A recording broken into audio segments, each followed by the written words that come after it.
నేను viewers I'm doctor Hem Kumar.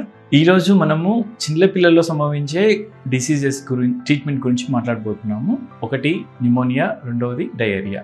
నిమోనియాలు రెండు కారణాల వల్ల రావచ్చండి. ఒకటి వైరస్ వల్ల అయినా రావచ్చు, బ్యాక్టీరియా వల్ల అయినా రావచ్చు. వైరస్ వల్ల వచ్చే నిమోనియాస్కి యూజువల్గా మనము సపోర్టివ్ ట్రీట్మెంట్ అంటే ఫీవర్ ఉంటే పారాసిటమాల్, కోల్డ్ కాఫ్ ఉంటే కోల్డ్ కాఫ్ మెడికేషన్స్ ఇస్తే సరిపోతుందండి.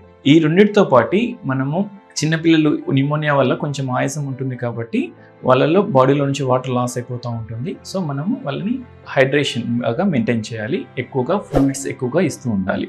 బ్యాక్టీరియల్ నిమోనియాస్కి అయితే ఈ సపోర్టివ్ ట్రీట్మెంట్తో పాటు స్పెసిఫిక్ ట్రీట్మెంట్ లైక్ యాంటీబయాటిక్స్ కూడా ఇవ్వాల్సిన అవసరం రావచ్చు. డయేరియల్ ఇల్నెస్కి మాత్రం మనము బాడీలో నుంచి వాటర్ ఎంతైతే లాస్ అయిపోతూ ఉంటుందో, వామిటింగ్స్ వల్ల కానీ లూజ్ మోషన్స్ వల్ల కానీ బాడీలో ఎంతైతే వాటర్ లాస్ అయిపోతూ ఉంటుందో ఆ వాటర్ని మనం బయట నుంచి రీప్లేస్ చేస్తూ రావాలి. ఐడియల్ సొల్యూషన్ ఏంటంటే oral rehydration salts.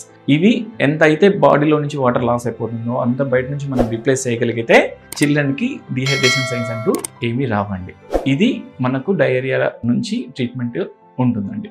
Thank you for watching.